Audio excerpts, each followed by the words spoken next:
Welcome to Nightlight. Step away from the mainstream and gather around as we enlighten the world and our realities and travel this cosmic journey we call life. Join us as we share with you and provide that beacon that can guide us all to a better way. Explore with us as we examine a metaphysical montage of spiritual insights, covering everything from the mundane to the magical, UFOs to unicorns, and everything in between. This is a time of awakening, of sharing and evolving, of spreading our wings and soaring on the cosmic breath of creation.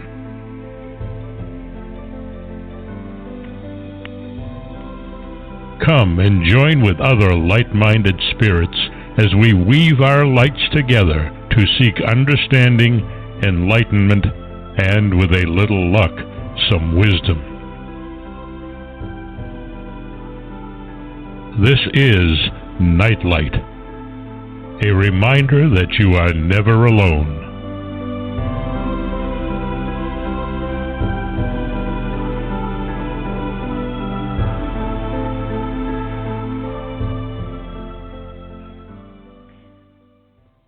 Welcome to Nightlight, everybody. So good to have you visiting with us again. It's always a pleasure when I get to share my friends with my friends and information with other people and insight and excitement. It really is a special time for me to be able to get out on the airwaves and let people know what's going on and the fascinating people that I have met and convinced to come onto the show. First, I do want to thank Ken Quiethawk for his amazing intro. As always, I suggest everyone to please check out his website. He's a native storyteller, and native storytellers not only have good stories to tell, but it's their way of putting history out in front of us in forms and ways that will remember it and preserve it. Much better than the textbooks that we've been using lately, especially since they haven't been updated since, Christopher Columbus almost discovered the United States. But I digress. Check him out on the internet. He and his wife are amazing native storytellers, and their CDs are phenomenal and fabulous to listen to.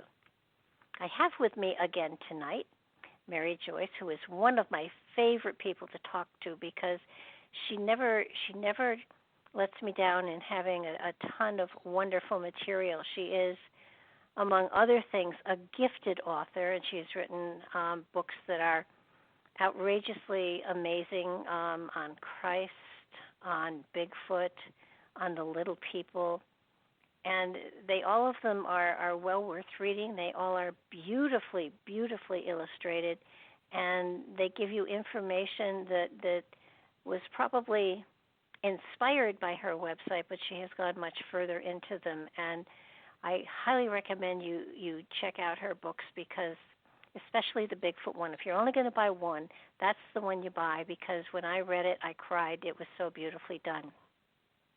The other thing she does that is profound and a gift to all of humanity, and I seriously mean that, she is the editor of SkyshipsOverCashiers.com, which is one of the best websites out there ever.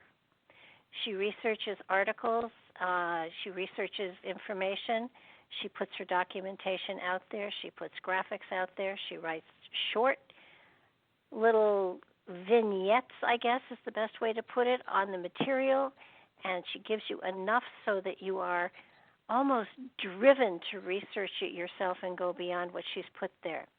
Not only is the website phenomenal in that there are 20 or 30 articles there, she has archives that go back over a decade so that not only can you see what is currently on her plate, but you can see what she's been into over, she's not old by any means, but the archives go back in history.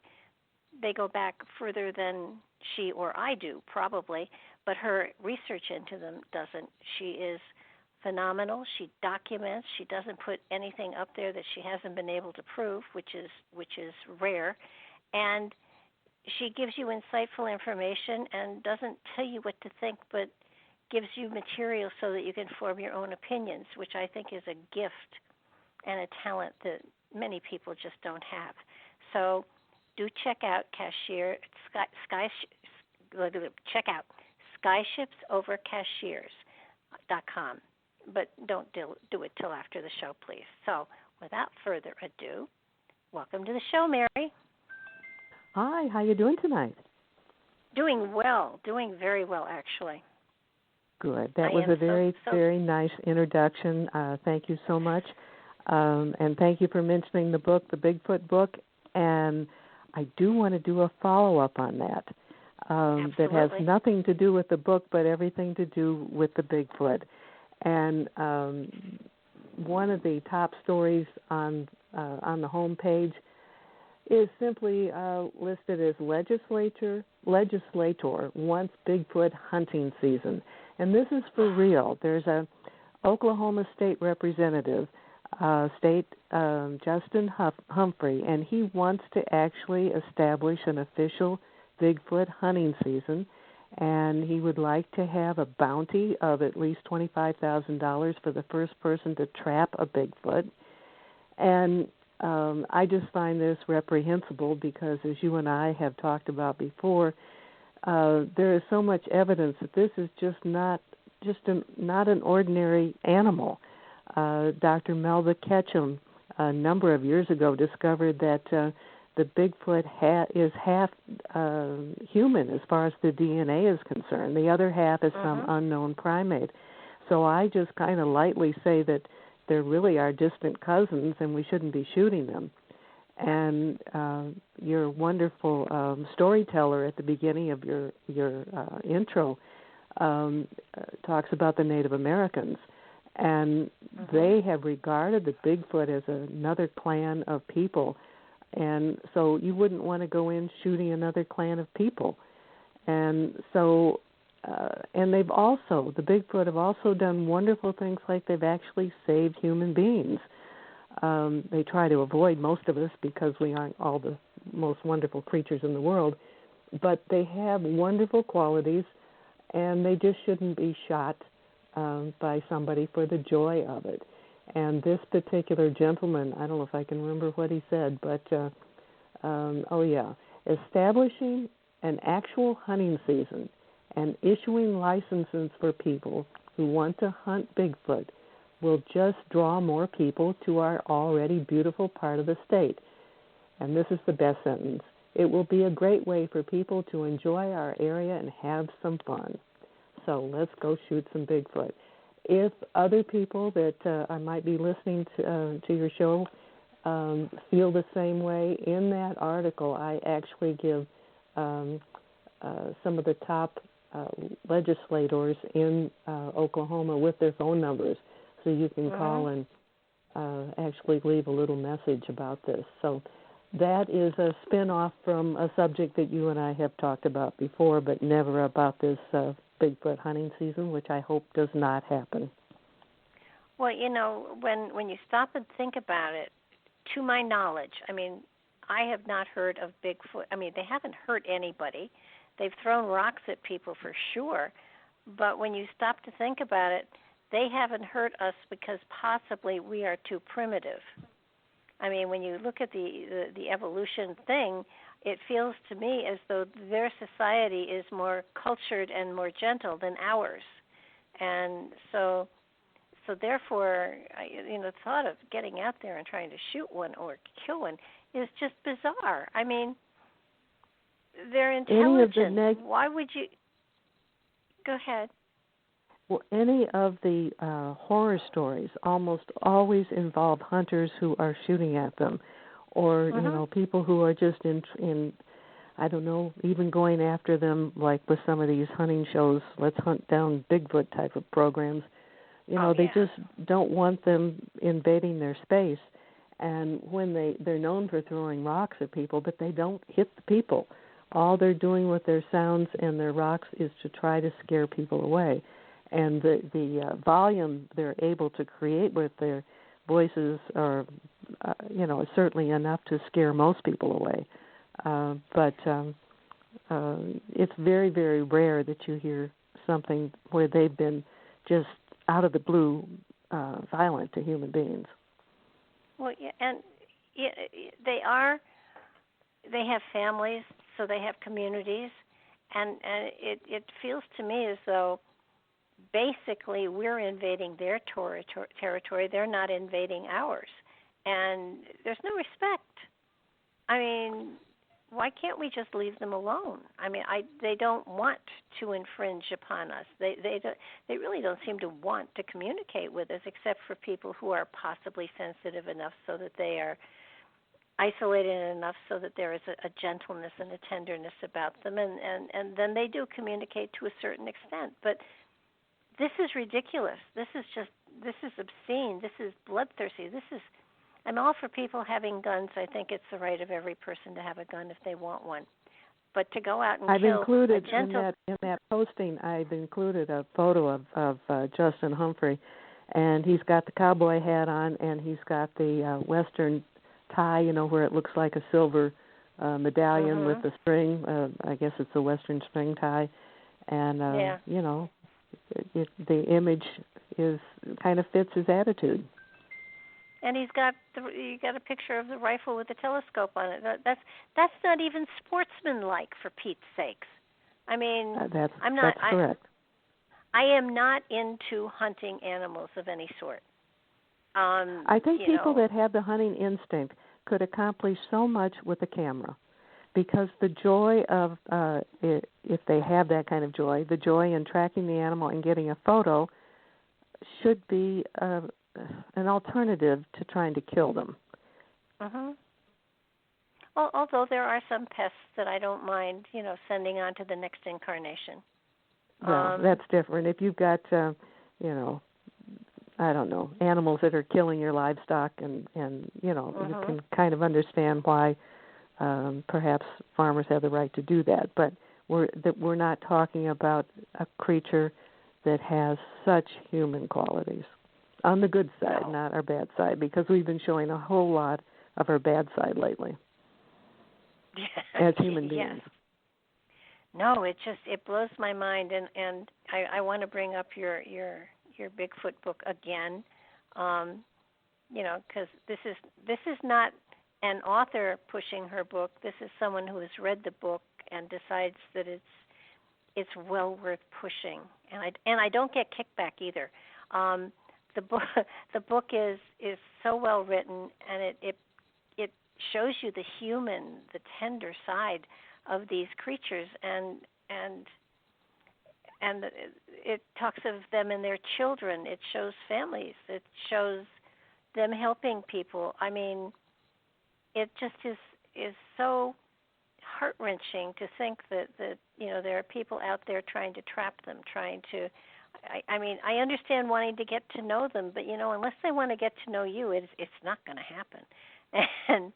And so all of this is just, it will drive them further and further into the backwoods where probably they should be, because it's safer there. Not because I want to isolate them, but because I want them to be safe. This is horrible, and the fact that they put a bounty on somebody's head. I mean, I don't know who it was, the Russians, I think, or somebody put a bounty on the heads of American soldiers and things like that. It was the Russians. It was okay, but this is awful. We're not fighting over anything. We are sharing territory, so there's no reason for this. I mean, other than sooner or later it's going to happen that somebody is going to, he's saying trap. If he says trap, he isn't saying kill. But it's two different things. Is it? It's Bigfoot hunting season, plus he's offering a bounty if somebody traps one.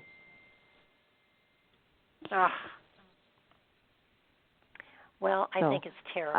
I sincerely hope that people who share our point of view on this will go to the website Skyships Over Cachers. On the right-hand side of the homepage, we list the 20 most recent stories, and it's listed there. It's like 1, 2, 3. It's like third from the top right now. So you just click on that, and the story will open, and you'll have phone numbers. You're not going to get a real person. You're going to get an answering machine. But they pay attention to the messages. So just think real clearly what you want to say, be real to the point, and just leave your message. Well, I hope that people do that, because this is, in a world where so much is going crazy and there's so much upheaval everywhere and there's so much confusion, to do something like this is just, it's disgusting. I mean, for those people who are listening to the show who may not have heard you and I talk about this before, I'd like to just share one example of a story from the book that's real, and it gives you an idea of the positive human side of the Bigfoot.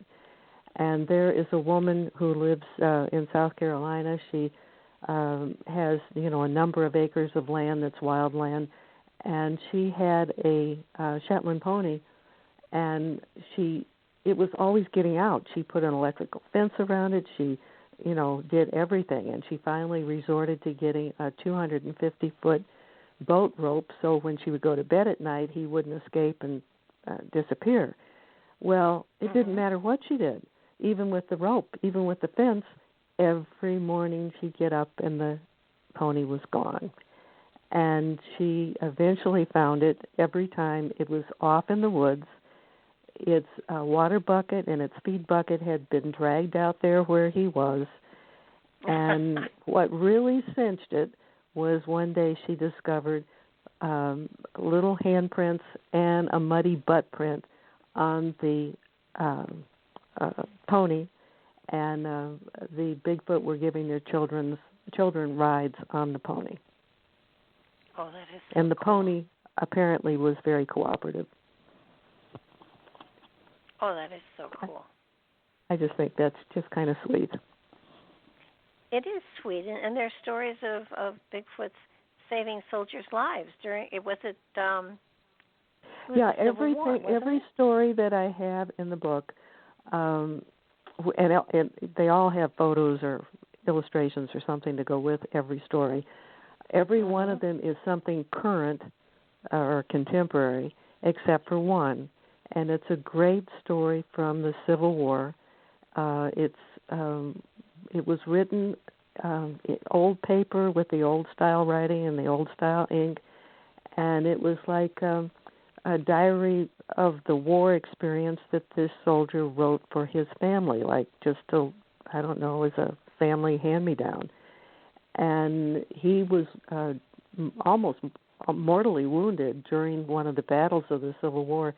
There's a whole lot to the story. I'm not going to get into it all, but he looked up when he thought he was dying, and there were two big legs there that he described like hairy tree trunks. They did not have the term Sasquatch or Bigfoot at that time, and so he called them the forest people, and they took him to an underground cave, and he goes into great detail about how they saved him. And so that's the only really historic picture or story that I have in the book. And it's, like I said, it's probably longer than any of the other chapters, but it's well worth reading. Absolutely. And like I said, some of the stuff that you wrote about in there, I sat with tears dripping down my face, because there is a sweetness to them about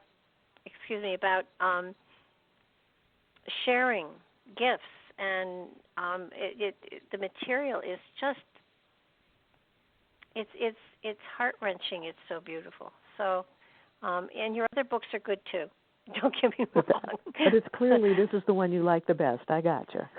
Yeah. But though I don't think you'd be one that would really be that interested in underground secret military bases. That's one of the other ones, and I just don't see how that would be at the top of your list. It would be at the top of some people. It's not at the top of my list, but I did read it, and I did, I have it, and the little people as well. actually, the little people were fascinating because you talk about where this group that you were looking at and into were, because their passageways and everything were found at a school that was under construction. And so fascinated was I that I Googled it, and I find that there are huge places here in Tennessee where there have been bodies of the little people found. So I'm in little people territory here. So it's at really one time. very exciting. At one time, there must have been a whole bunch of them throughout the southern Appalachian Mountains. Yeah, I would say so. One of the other articles that you wrote also for this month was about a remarkable lady named Mary Hall who had a stroke. And usually when people have strokes, it slows them down. And, it compromises them sometimes.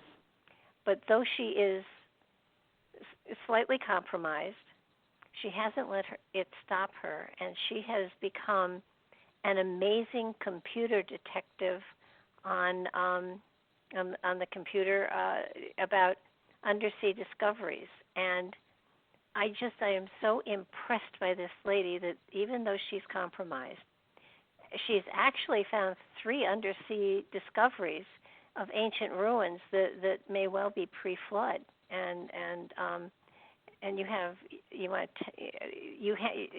the pictures of them up on your website so that they can be seen, and you can see the sites.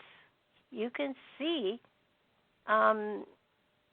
where she has found things. I'm wondering about one of them, though, if possibly it could be a site of an asteroid hit of some sort.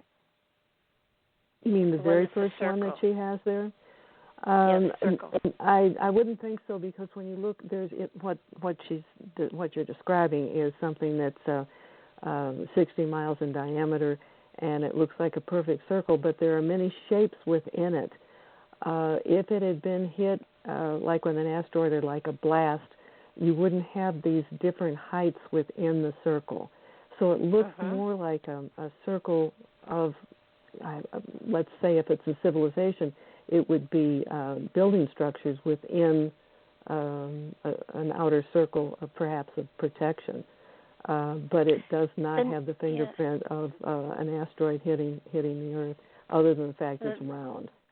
The Norse people. And again, if an asteroid were to hit it, it probably would have more of a jagged circle effect, and this one doesn't. Yeah. It's more sharp edged.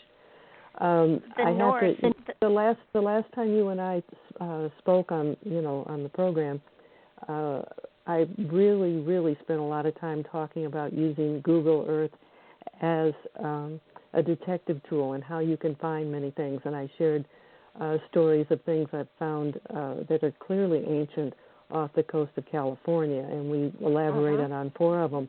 It was after that I was contacted by this lady's caretaker, and between he and I, we were able to get these 3 different sites that she had found. So that was the result of the conversation that you and I had, and the reason I think it's important to bring it up again is because people need hope, and even those at least she can't talk well enough that I can talk to her on the phone. But her mind still works. She spends most of her time in bed, but she's constantly using, I believe it's 2 computers. So not only does she monitor things using Google Earth, which I think is a wonderful, wonderful tool, she also monitors the International Space Station and a whole lot of other things. And she just searches for these different anomalies. And she has there's a YouTube channel that I guess posts many of her things. I'll say it, if somebody doesn't have a pencil, it's probably not going to be something easy to remember. But the YouTube channel would be like Mr. capital M and small r, and the rest of the letters are capital. So it's Mr. MBB and then 333. And I'll say it one more time. It's M, small r, then uppercase MBB and 333. And so she has an outlet where she's able to share what she finds. And now she has another outlet that if she finds something else of interest, we certainly would be open to posting it. So everybody can become a detective, even if you're handicapped. Oh, geez, yeah. I mean, well, very often handicaps give you the opportunity to experience gifts that you hadn't utilized before. And she has a sensitivity for sure and I love that she found things off the coast of Antarctica. I mean, that, and now these those are really remarkable because they really look like the foundations that you would see for pyramid structures in South America. It's like it looks like maybe the top part was lopped off, but they clearly have geometric shape to them. Absolutely. And then things off the Barrier Reef in Australia. Again, she's finding, and when you look at these structures, I mean, it took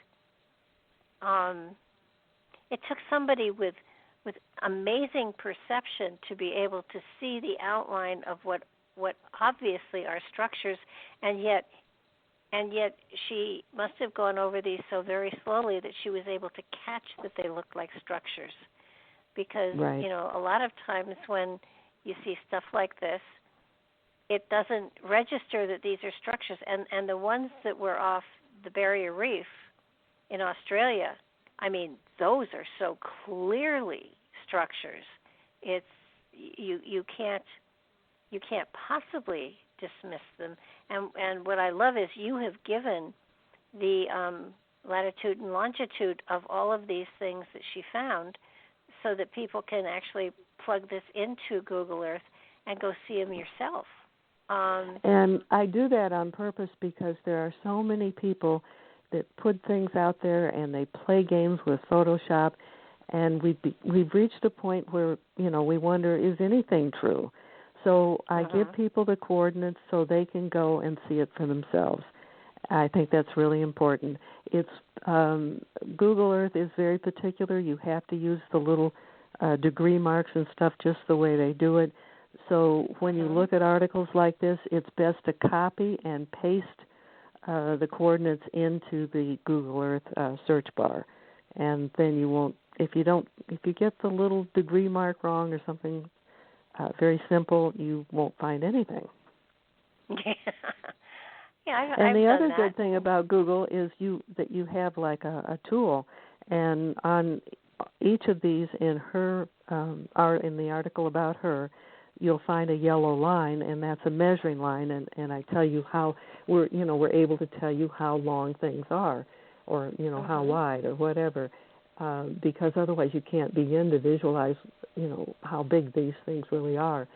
The latest thing that you mentioned, the one off of Australia with the Great Barrier Reef, that is almost 14 miles wide. Wow. So we're not talking small structures. No, and I haven't had the time, but I do want to go look at them myself because you always like to discover stuff. And if you were going to advise somebody to sort of play and become a detective, is it wisest to look around just the coastlines of places rather than, I don't know, in the middle? I mean, we were focusing deliberately on undersea type of things. I have found surface things. For example, when I was exploring Antarctica, I found something that looks like the ancient structures that they found in South Africa that are supposed to be about 75,000 years old. The structure is very, very similar. That was found by using Google Earth, and we were, not going underwater. So I don't want anybody to think that, these discoveries are only made that way. You can use Google Earth, and you can take a better look at some of those South African structures. You can take Google Earth, and there's an icon at the very top of the Google Earth page, and I think it's Saturn. You can tap on that, and you can switch and start searching Mars. And, you can find many things on the surface there. We found entrances into it. We found things that look like contemporary structures, not just ancient things, that look like, what do they call them, biospheres.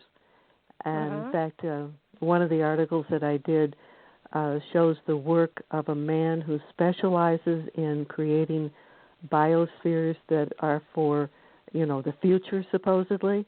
Well, I put one of his illustrations right next to something I found with Google Earth on Mars, and there's quite a bit of a similarity, which indicates to me that we're already there. Oh, I would say so. And you just led into the entrance hole into Mars Cavern, which I think is phenomenal. It's a 115-foot wide hole on Mars, and is this one of the NASA's photos? That's up there? There's satellite imagery that NASA's the only one that can do these kind of things. But you can. That's where the original imagery comes from. It looks like an eye. But I don't know what you're looking at right now because I've put so many of these up from Mars. Actually, there's been quite a bit to describe. It's the entrance hole to Mars Cavern.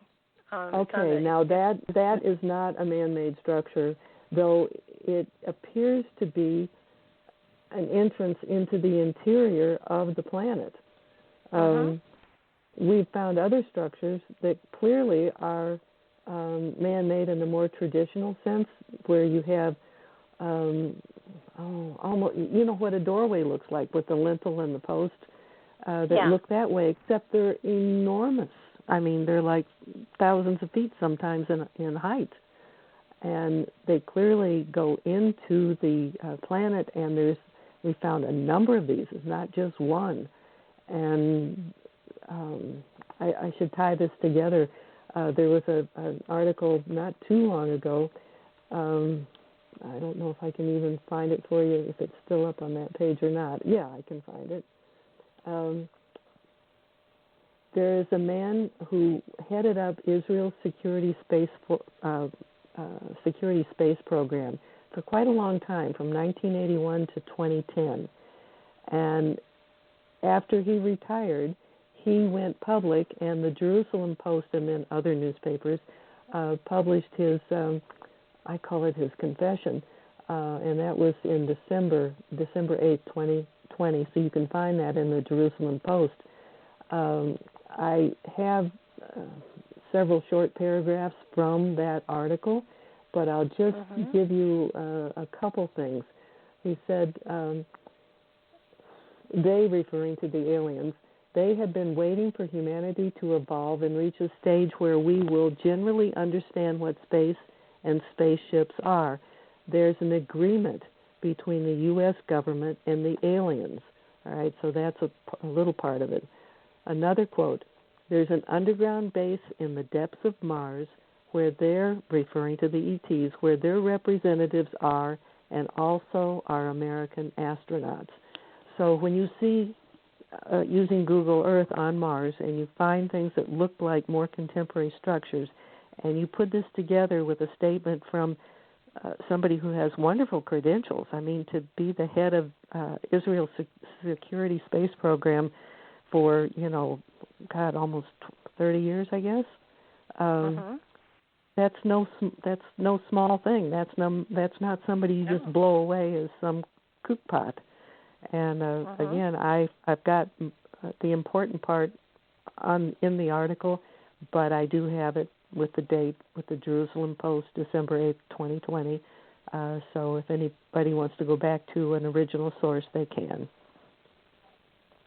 That's what I love about your website. You're so meticulous. There is an authenticity and a nobility to how you put these things up, so that you can't play I doubt it with the stuff you put up there because it doesn't go up unless it's well documented. And I love that about you. It's probably the only place that I know of where if something is on it, it's been fully documented. And you can't say that about newspapers. To the best of my ability. Yeah. Yeah. That we all have our limitations, but to the best of my ability, I try to do that. And that's just because at one portion of my career in the past, I worked for newspapers, and it was good training. Oh yeah, I mean you just don't you don't find your kind of professionalism any place that I have noticed of late. And I'm sure there are people and reporters out there that are as meticulous as you are, but your website is the only place where I know for sure that if it's up here, you have researched it to the best of your ability. And I may not agree totally sometimes with your interpretation, but I do know that whatever picture you put up there has been authenticated, and it's not something that's been photoshopped or anything. But something that we just put up, and this shows how when I'm working on stories, the stories can change and evolve. And this is one that's it's got to be at the very top now. And the title is Mystery at the Edge of the Moon's Dark Side. And it's a photo, which I can't even really describe. There are these clusters of, obviously they're not small, but when you see the picture, they look like a whole bunch of little round clusters of dots. And, of course, compared to the moon, they aren't small. And so I was just running with that story when I started. It comes from a book by Charles Byrne, and it was his job with NASA to find landing spots for the moon projects so that they would not only have a safe place to land, but also a place that might offer scientific intrigue or, possible interesting discoveries.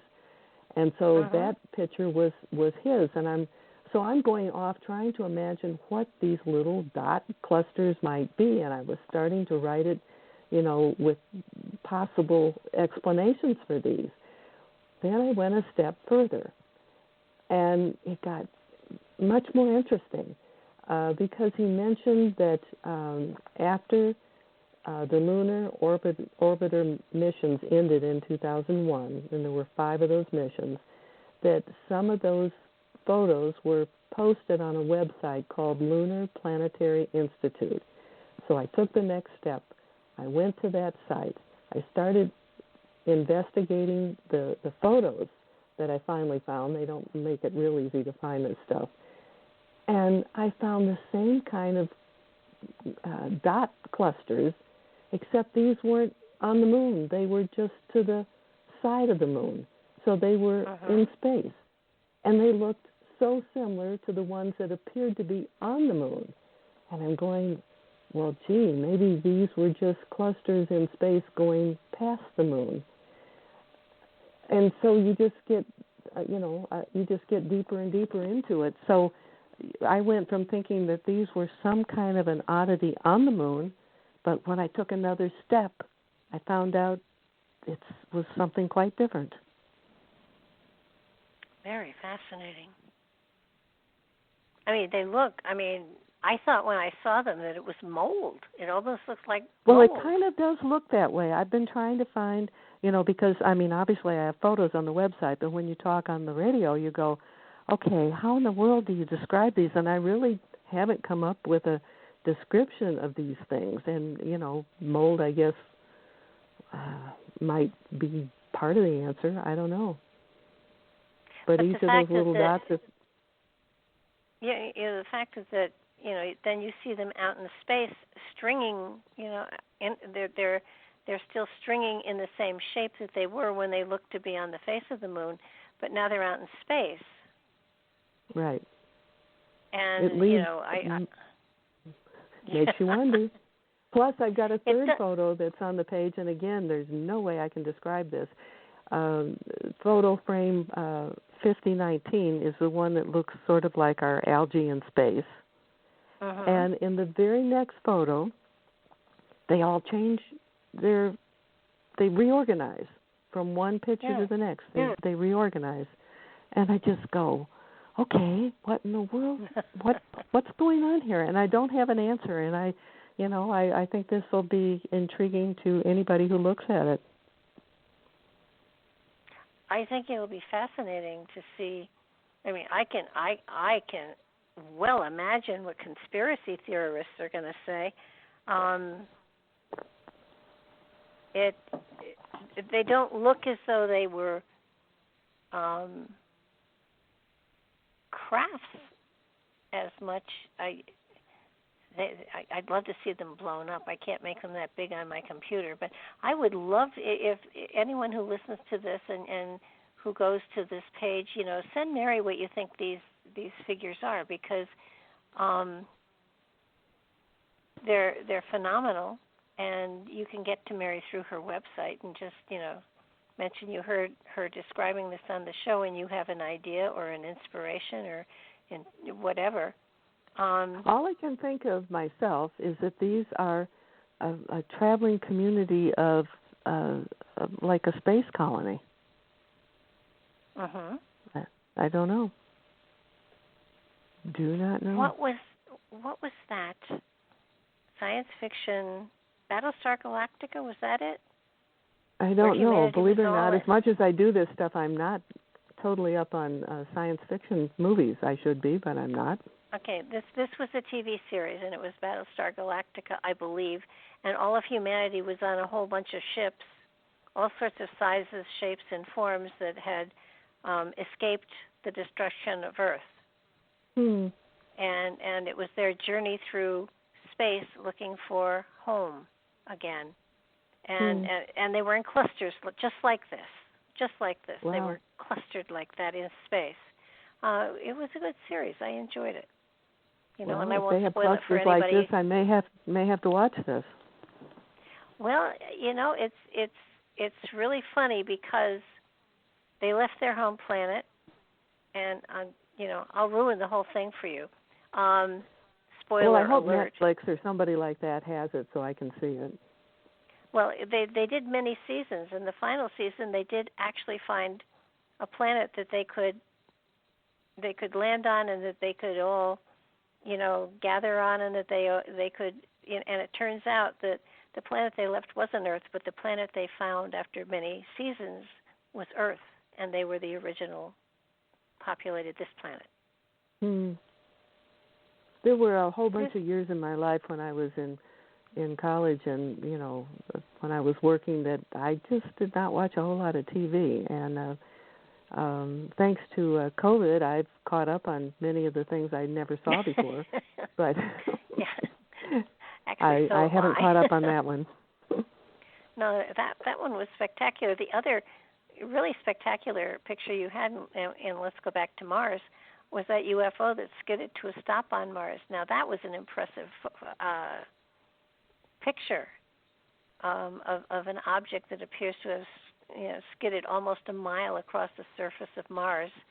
Right, and this was another one where I found it with Google Earth, and the tools for measurement really, again, help because you begin to realize the enormity of what you're seeing because, when you see it in terms of the whole planet, you could just maybe bypass it. Then you zoom in and you go, oh, my goodness. And there is what I clearly feel is a long skid mark.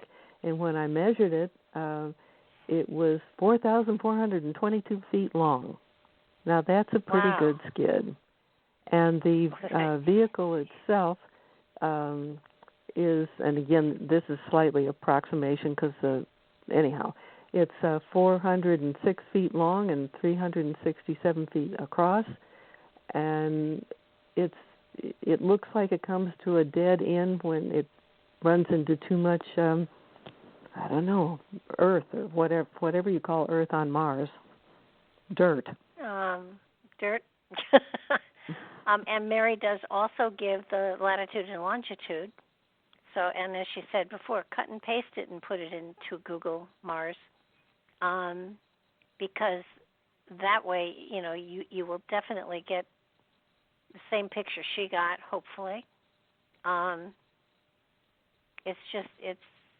can't imagine what else it could be. If it had been an asteroid or a comet, it wouldn't have had that kind of shape. No, it wouldn't. And you wouldn't have. You can see where, I'm going to say the Earth, or where the dirt is. You can see where it seems to have smashed into it, like it finally came to an end, and it even pushed up the dirt in front of it. I mean, it truly looks that way. And absolutely. you're in the section right now that, let's see, you're in global links. You're in the current things. It's the things from 2020 to 2021. And so just skimming through that section, there's a whole lot of things that will just kind of blow your mind. And if you scroll down from that, we get into the things you and I talked about before with the underground structures. Yeah. And then there's something that I did not get with Google Earth, but I'll give a plug to another website or YouTube channel. And they have a series called Mars Ruins Explain This. And this particular channel, I don't know how they pronounce it. It looks like Oasis on the Fly. It's OASICE, Oasis on the Fly. And since for about a year now, maybe every week or so, they will post about a 5-minute segment of video images that these satellites on Mars have picked up. And they go real slowly, and most of the time when they see structures, you kind of go, okay, maybe that's something. It's a little bit sometimes like looking at clouds and seeing shapes. But they found this one that truly looks like the top and the side of a doorway or a window or something made out of cement, or, it doesn't look, it's ancient. It looks broken, but it's not something where you have to bring a lot of imagination to it to see. It looks like maybe something fell off a structure in Greece from one of the old Greek ruins. And I found that very fascinating. So that's another thing in that same section. You can keep scrolling down. It's the global links. And then beneath that is one where the ice has been melting in Antarctica, and you can see half of a disc that's now being exposed. And again, I think I did it. I should have. Yeah, I've got the coordinates there, so you can find it again for yourself. And there's just so much to see. There's a lot going on, and if anybody gets bored, just start exploring some of these things. It will keep you going for a while. Oh, geez, yeah. And, especially, I'm fascinated with Antarctica, so there's even a lake there that they can't explain how it stays not frozen. I mean, I can explain it. It has to have something to do with heat from below. But no, there's another possible. Well, that's true. I'm not really arguing with you on that. But there are more volcanoes, I think, than concentrated there on the west coast of Antarctica than I believe any other place in the world. So volcanic activity can be heating all this stuff up also. That would be interesting. I know. Have they done any ground-penetrating radar at all there? I mean, they can LiDAR. They can do that from a drone. I think. I don't have anything that I have personally run into. The LiDAR is incredible what it can do. Whether somebody's done that in Antarctica, and whether it's available for any of us to see, I do not know. Well, the LiDAR would just take off the surface stuff. It wouldn't really go beneath the surface, or does it? I know it takes off the surface stuff. It takes off the surface stuff. How deep it goes, I'm not sure. We are doing a story. When is this going to be posted? Trying to find my stuff. I have worked on one with the discoveries with the LIDAR that we'll be posting. Oh, geez. Don't even know if I can pull it up for you. I can't. Anyhow, LIDAR discoveries will be coming up shortly. Oh. Well, I know that in so many instances, especially with unexplainable things going on, like there's the Skinwalker Ranch and then there's the Blind Frog Ranch. Both of them are using ground-penetrating radar to see what's underneath the ground, what's going on, what could possibly be creating some of the manifestations of unusual events that are on the surface. And you do begin to, and I'm wondering here again, if you used LIDAR over the water, would it be able to get to the bottom of the ocean? I don't know, but I can. I was looking on my computer to tell you about what we're going to be doing next week. I did find my printout copy of it, and the title is going to be at least 27 new, and those are in quotation marks. At least 27 new ancient Mayan ruins have been found, and there is a professor from the University of Arizona who's been using that technology, and he's discovered just ancient cities. I mean, quite remarkable.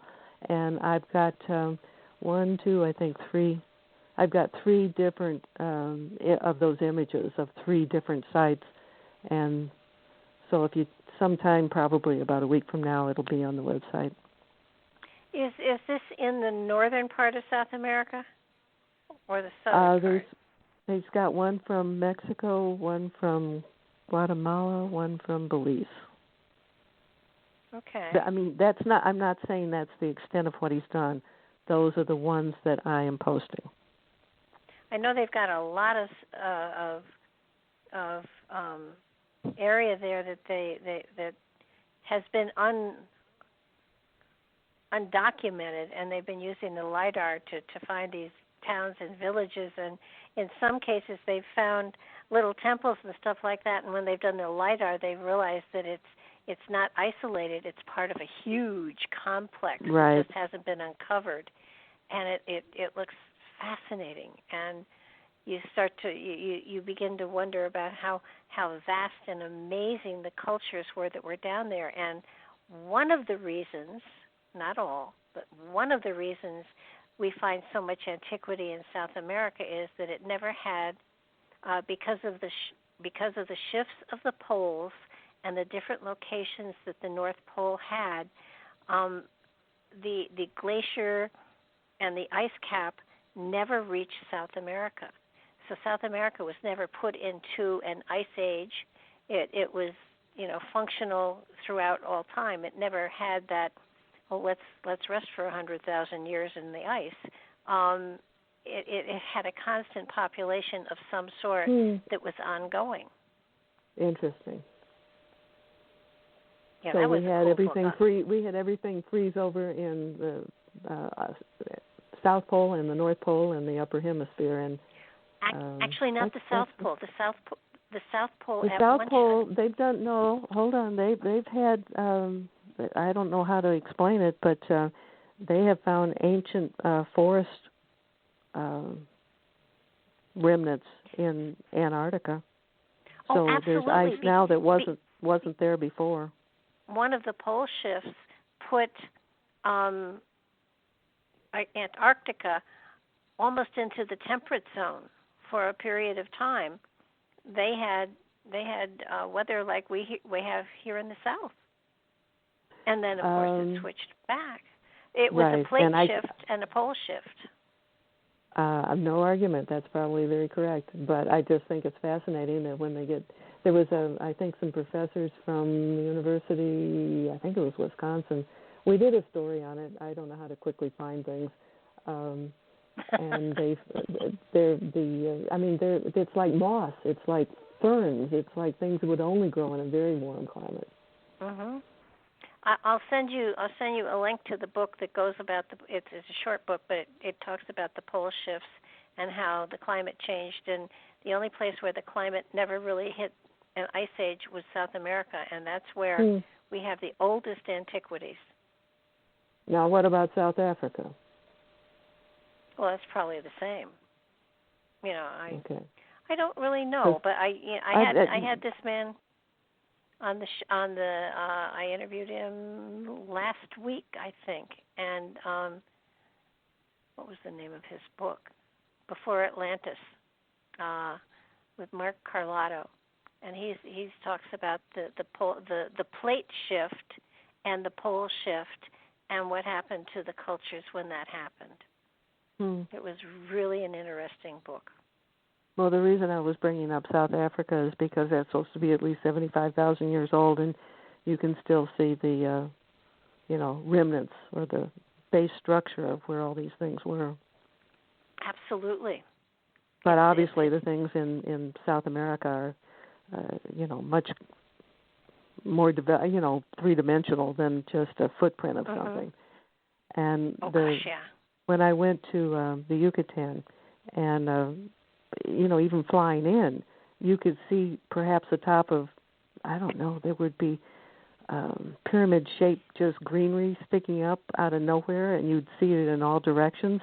None of it had been ever excavated, and even at that point, which was quite a few years ago now, I thought, there must be a whole lot more, civilization under these jungles than we know, because that was just too peculiar to see these different, peak shapes coming out of the forest. Oh, yeah.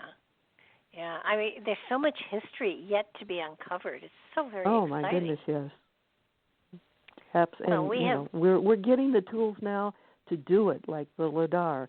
It's a wonderful instrument. We did an article a long time ago based on the book, I think, something about the monkey kingdom or temple of the monkey god, and they used that title might not be exactly right, but they used lidar and they discovered this whole, vast structure or structures that they never would have found any other way.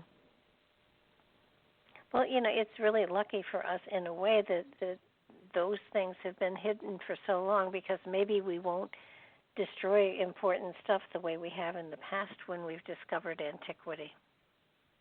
We can keep our fingers crossed. Yeah, mine are all crossed.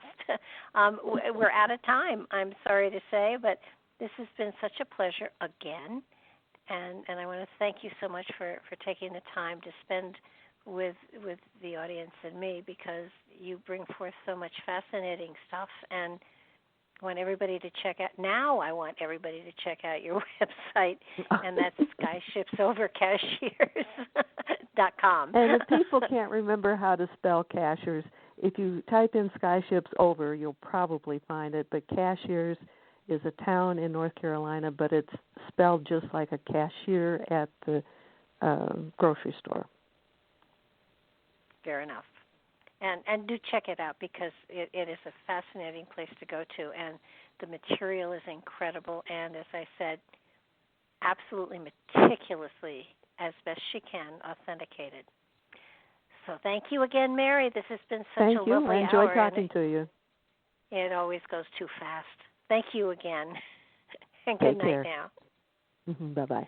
Okay, everybody, thanks for sharing your time with us. Do make sure that you follow us on YouTube and on Rumble, and we will be back again next week, and Mary will be back again next month. And if you check out the website, BarbaraDeLong.com, you'll be able to exactly know when she's going to be back, and mark your calendar, because she always has wonderful material. Good night now.